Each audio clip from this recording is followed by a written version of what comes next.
Warning, censorship.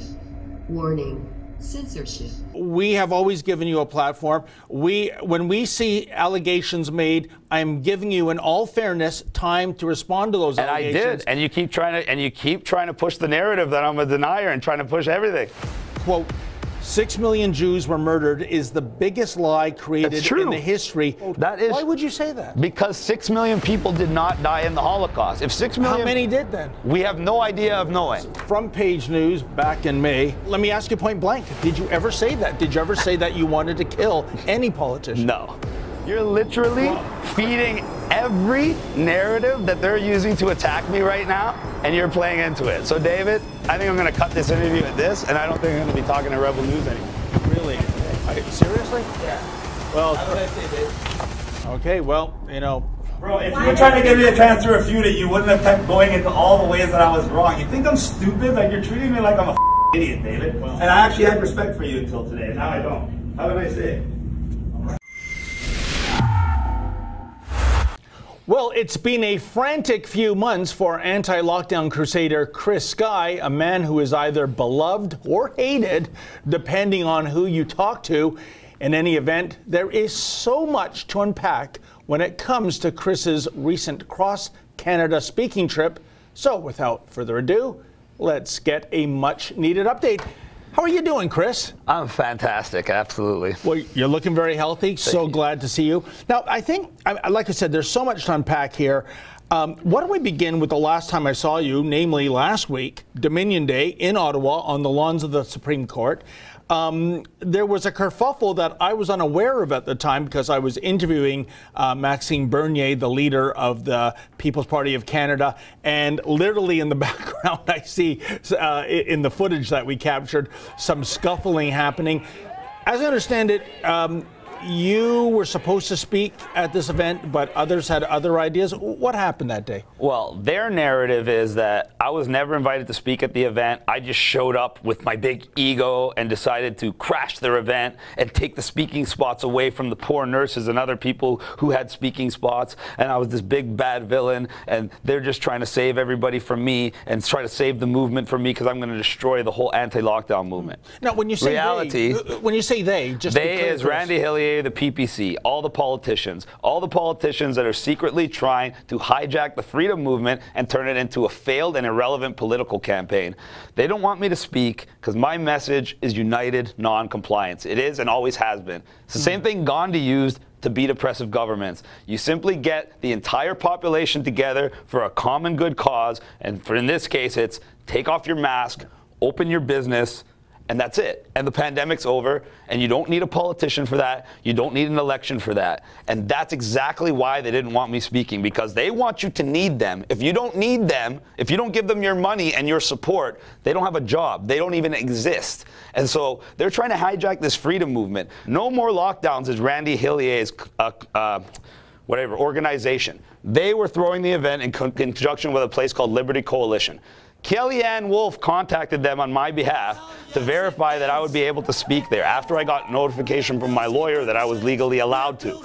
They emailed back from the official no more lockdowns email stating, yes, Chris is allowed to speak at the Supreme Court. And I showed you that. I told you I couldn't give it to you, and I'm not going to show it to anybody until 2 Peters, but I did show you that it exists, so you can confirm that I had an email stating that I was allowed to speak at the Supreme Court. You saw it, right? I saw something. I mean, in this day and age of shenanigans online, who knows? But Chris, the bigger point. Excuse me. Wait. I'm gonna dial you back there. Did I not show you an email? Yes. That said Chris was allowed to speak at the Supreme Court. You did. Okay, that's all I want to say. But Carry on. I'm just not one of those technical persons that can verify. Well, it will be verified because I will be giving the exact document. So the reality is. But Chris, if I may interrupt. Go ahead. I find this a little sad, and I'll tell you why. Whether you're Mr. Hillier, Mr. Bernier, Pastor Hildebrandt, yourself, others, you all should be on the same page. You are all about opening up the economy. No, we're not. That's the problem. We're not on the same page. You don't think so? No. They're on the page where they want to turn the freedom movement, which is simply people getting up off their ass, doing what they need to do to end this, like take off their mask and open their business, and they want them to sit on their couch, throw their money and their votes towards these politicians, wait for an election, and then wait hopefully for their guy to win, and then let that guy be the one to tell them what to do. That's the politicians thing, and that's why they used me. They invited me to speak. The same day I got the email that said I could speak, a flyer went out with my name on it. They said it was an unofficial flyer, and I have a timestamped email, and I have timestamps showing when the flyer was posted, and the flyer was created and posted after we got email confirmation saying I was allowed to speak, and then I promoted it on every single platform possible. So I brought a huge number of the people there. So what do we have? We have the politicians telling me I could come speak. We have me promoting the hell out of their event and me driving 5 hours to get there and show up for the event. Then as soon as I got there, I walked up to the stage and I politely asked what time I would be speaking at, because I was trying to coordinate a phone call with somebody in a different country who wanted to record the event.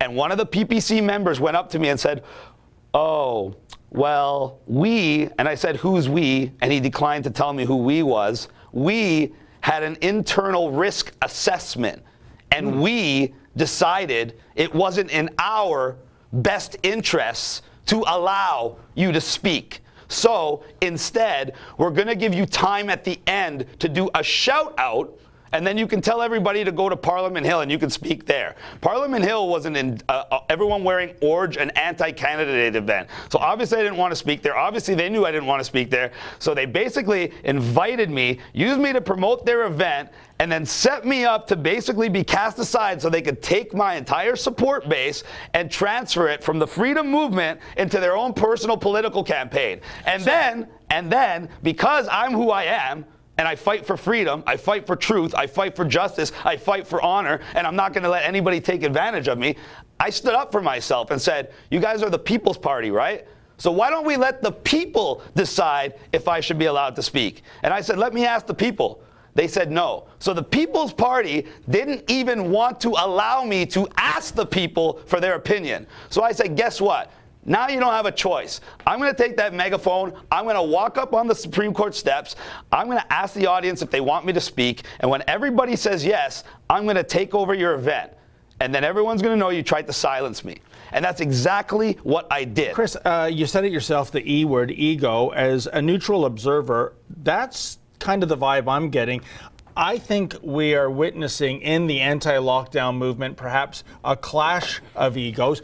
'Twas ever thus when you have so many people vying to be the leader, the spokesman, what have you. Has nothing this to do is with what that. happens with that. But I mean, is that really what we're seeing? The anti-lockdown movement. What we're tearing seeing itself now apart? is that I'm starting to believe that you might be part of this controlled opposition because you're trying to push their narrative and you're trying to pretend like the truth doesn't matter. It has nothing to do with ego. No, If I invited you to speak somewhere, if I invited you to speak somewhere, that's an allegation because I'm saying what you just said. Okay. If I invited you to speak somewhere, I have documented evidence, and then you got there and I tried to tell you weren't going to speak, and you stood up for yourself because that's what's right and that's what's true. Am I going to say that that's your ego talking, or I'm going to say you're just somebody who's standing up for what's right? Well, first of all, it was just my observation, and I can that's an guarantee observation we're people not can controlled. That's an observation people can make without having the facts. I just gave you the facts. I even showed you the evidence, and you still brought up the exact same narrative that every single opposition person has been saying, trying to push the ego thing, and you just pushed it after we got documented evidence, and I just laid out exactly what happened. So I don't know now. Well, let's move on from July 1st. Of course, front page news back in May. There's the Chris Guy story. Anti-masker Chris Guy allegedly threatened to kill Ontario leader than all other premiers. Chris, that was a bombshell story. The man making the allegations, Rob Carbone. And that's the only evidence they have, by the way, allegations from somebody. Yep. So that's the equivalent of me calling the police right now and saying, David Menzies wants to kill Doug Ford. Well, first of all, let me ask you point blank. Did you ever say that? Did you ever say that you wanted to kill any politician? No.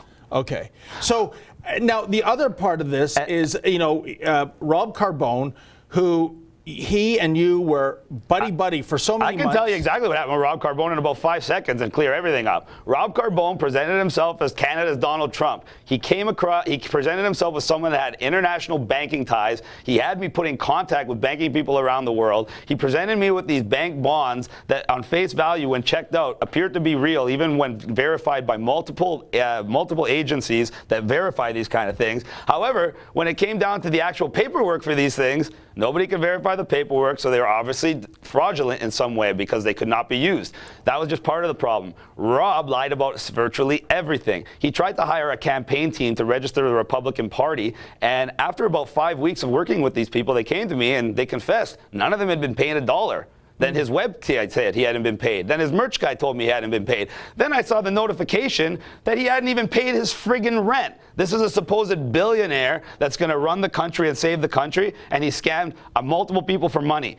And then when I found out that he committed fraud and I had actual evidence of a retiree wire transferring $15,000 to Rob Carbone from his thing to Rob's thing, and all the correspondence of Rob coercing this man to do so for an investment that doesn't even exist, I came to Rob and said, Rob, not only did you not pay anybody that you were supposed to pay, now I find out you can't pay your rent and you're taking people's money for investments that don't exist. That's called fraud. So I'm not going to get in trouble for you. I'm going to have to report this. And then within 2 days, Rob called the police and said, oh my God, Chris is threatening to kill me. Chris is threatening to kill Doug Ford and everybody else. Come get him quick. And his allegations in the story, of course, is that you wanted money from him. Oh, and yeah. Turned off the taps. And turned off the taps. Yeah, he can't even pay his rent. He turned off the taps. Good luck, buddy. So who exactly? And I'm a billionaire, but I'm renting a condo. Okay, anyway, guys. But who exactly is Rob Carbone then, Chris? I mean, you know, there are allegations he's a con, he a might liar, be an and a fraud. And I'm pretty sure allegedly. And I would say he's an informant with the police, and I will say that because of the way I was arrested. Because the way I was arrested, they lie in the media and say they came to my house and that I jumped in a car and ran away from them and tried to run police officers over. That's the allegations that they put in all these newspapers that I saw. Reality check. Reality was I was driving to the gym. I was on Keele Street, heading westbound from King Road on a normal public road, driving normally, when a completely innocuous gray sedan, completely unmarked, completely unidentified, drove by me on the left-hand side. Nobody identified themselves. There was no markings on the vehicle or the occupants in the car. And when they passed me, they got in front of me and they slammed on their brakes. And as soon as they slammed on their brakes, I had to actually stop in the middle of the road on Keele Street, heading westbound. And as soon as I stopped in the middle of the road, two men, not wearing uniforms, in black masks covering their face, with guns drawn in their hands, start running at my car. Like it's a Colombian drug cartel kidnapping. And I'm somebody that gets death threats virtually every single day. So what would you or anybody with a brain in this situation do? And what they acknowledge I did. I put my truck in reverse, created a safe amount of distance, put it in drive, and drove around the two unidentified assailants to get away. That's what I did.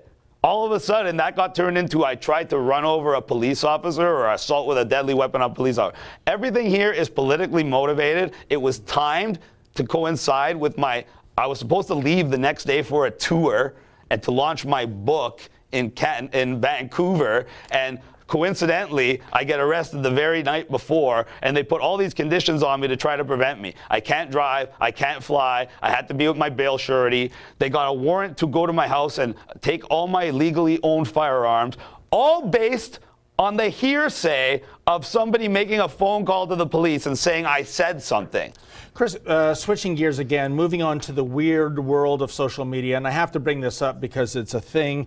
We even get questions. Why do you give Chris Guy the time of day, given that he is a Holocaust denier? And I am not a Holocaust denier. I have been to the concentration camps. How many of you so-called Holocaust proponents have actually gone to Germany, spent hours on a train, hours more on a bus, and then hours more exploring Sachsenhausen concentration camp? I saw where they kept the Jewish people. I saw where they kept the non-Jewish people. The only thing I've said about the Holocaust is when they tell you 6 million people died, that's a biblical reference, and it's about fulfilling a prophecy for the Jews to come home to their homeland.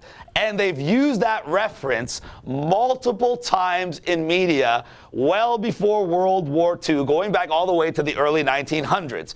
So that is not Holocaust denial. And the only other thing I said about World War II that people try to criticize is, yes, we know Jewish people were persecuted. We know they were killed, and it's horrible. But so were 30 million other people during World War II.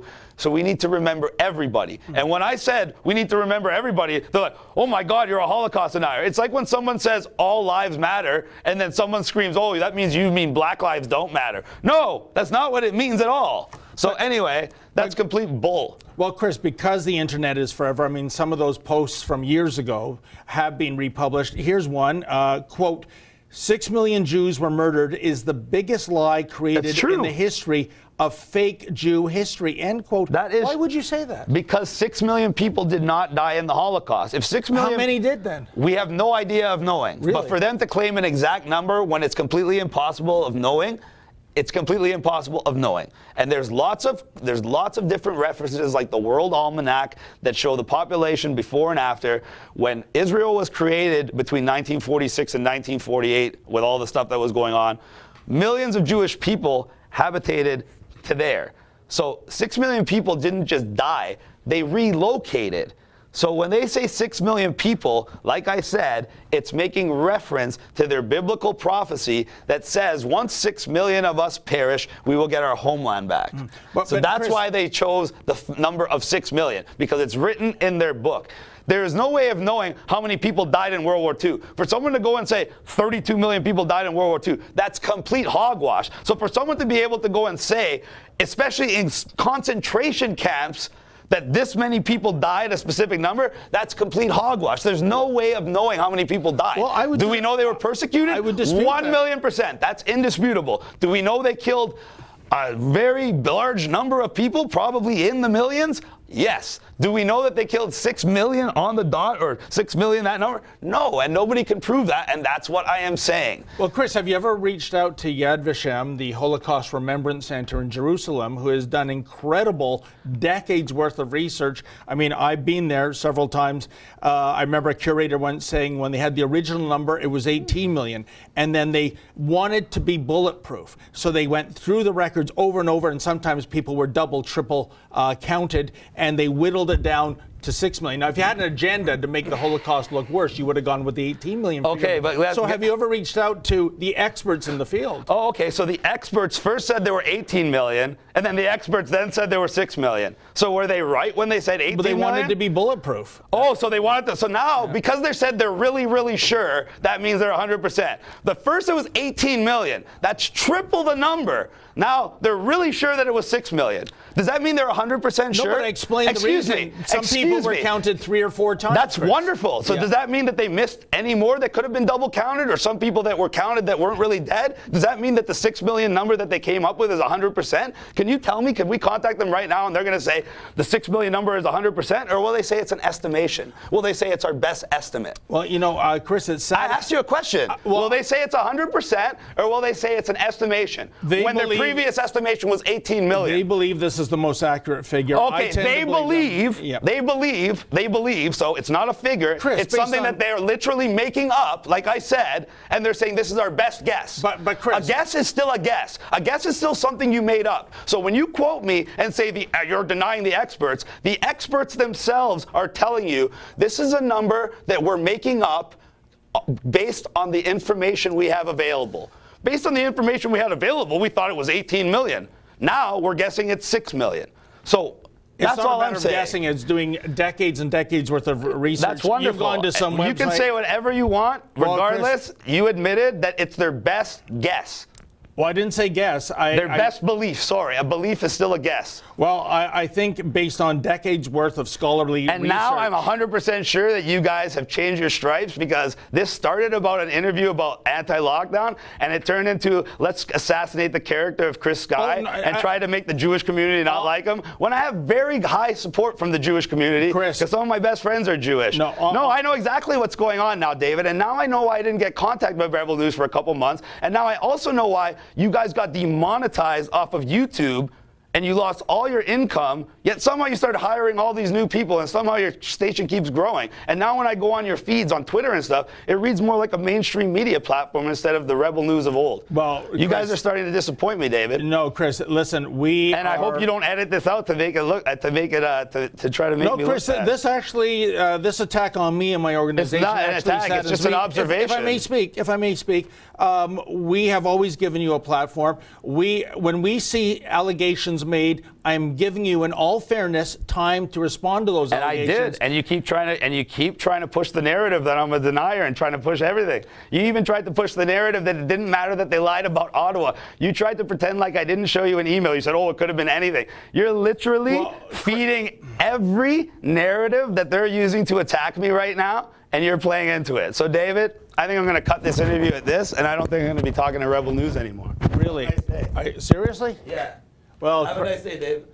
Okay, well, you know, what can I say, folks? We were trying to give Chris an opportunity to refute some of these allegations, some of these social media postings that have been made by him, and I guess he didn't want to pursue that. I had many more questions and many more directions to go in this.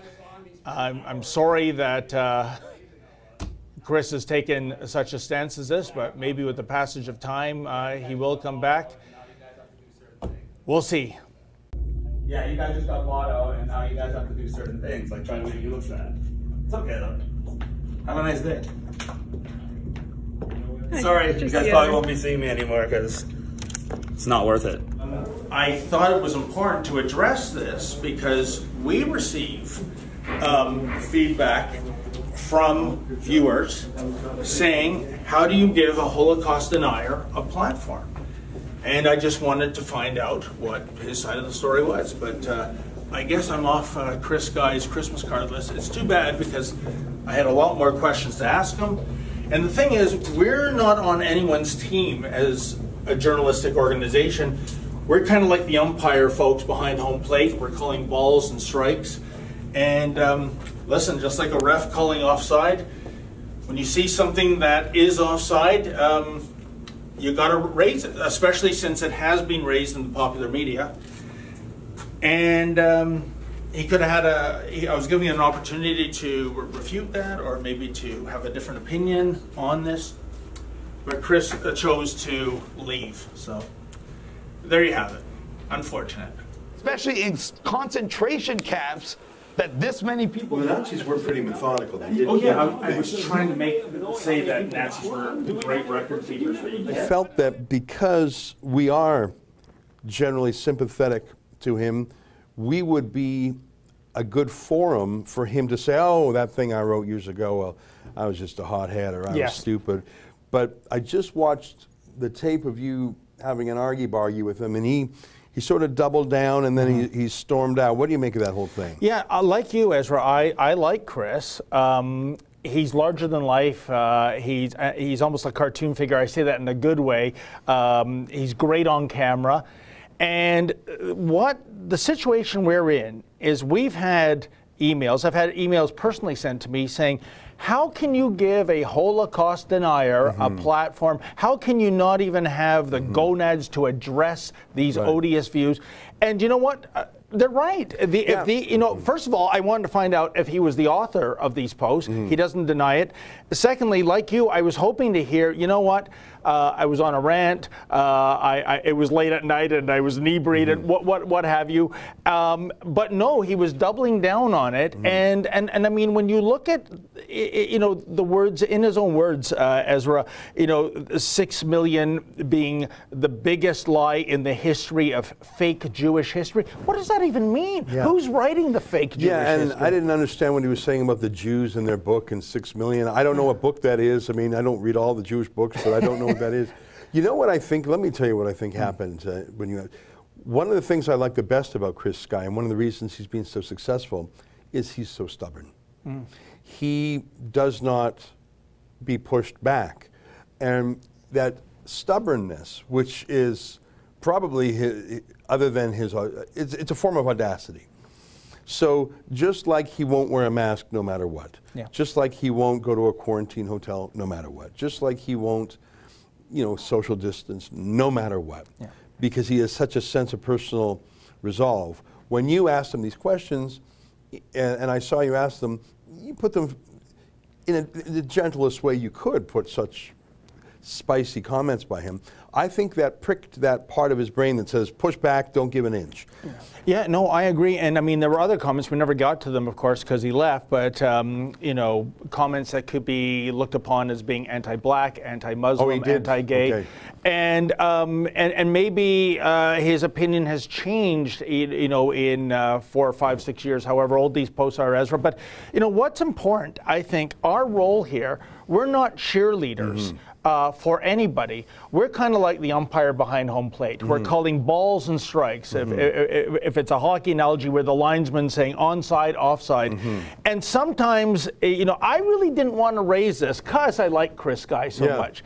But it's a piece of ugliness, I think. Yeah. Look, I'm not Jewish myself, but I think you know, what he said would be deeply offensive to the Jewish community, and it wasn't the only thing. And by the way, as an important thing, this was not a gotcha moment. Several weeks ago, I had a phone conversation. Must have been over 20 minutes on this very subject. So he knew you were talking about it. Absolutely, and we also talked about the alleged death threats he's made to Doug Ford and other premiers. This is on the basis of Rob Carbone. Nothing has been proven in a court of law. Chris, of course, denies it.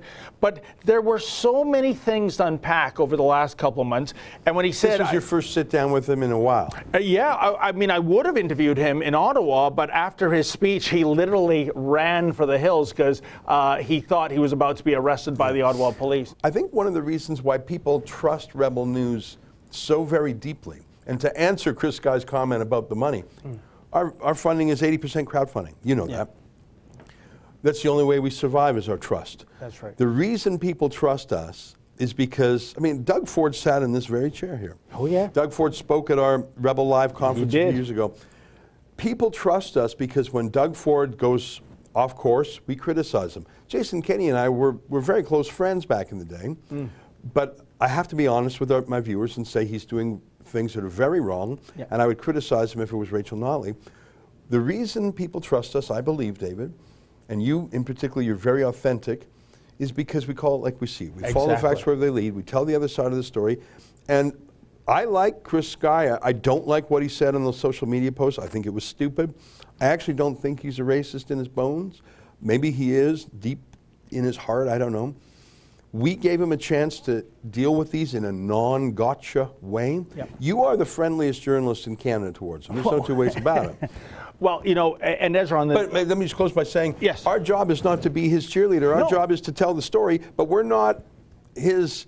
We're not like in the, you know, those motorcycles that have a little jump seat. We're not the little buddy in the jump seat. Chris Guy will likely remain a newsmaker, and I'm sure you will continue to cover it. He may not even like that, but so what? We cover people who don't like us all the time. 100%. And one thing, if Chris Guy is watching this, all I have to say is my door's open. You can email me, phone me. You know, maybe there's some kind of reconciliation here. But it's too bad he stormed away. I had so many other important questions to ask about the lockdowns in general. But all I was trying to do, as you said, was not to ambush Chris Guy, because we had talked about this on the phone, but to give him a platform to, you know, clear the air. And unfortunately, didn't go so well. You know, you win some, you lose some. I have a terrible joke that I sometimes tell my wife, which is, I apologize once a year whether I need to or not. And the joke, of course, being, of course, we do things that are much more frequently than once a year. And it's not in Chris Guy's nature to ever admit defeat or that he did something wrong. That's why he's such a good fighter. But I think on these stupid internet Holocaust comments, they were so dumb. And he's digging in on them as if it's an enormous point of principle to save them. I don't even think I don't know if he means it. I don't know what's in his heart. But I think it was a stupid thing for him to storm out of here on. I think you're right. He should have reconciled. I'm going to continue to watch his antics because he's such an interesting newsmaker. I agree. Well, he said he's off to Sudbury, so we'll see how that goes. And yet it's another, I guess, cautionary tale, isn't it, Ezra? The old saying, the internet is forever. You might post things that have gone back years and years that you've even forgotten about, but your enemies out there will search those up,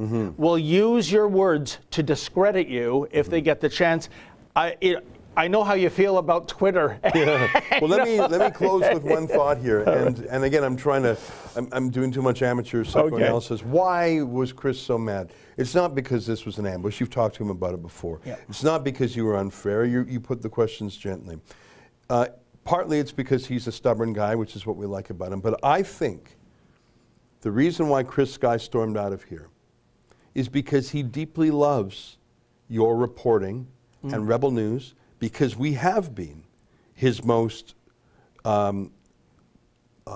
frequent and fair journalists.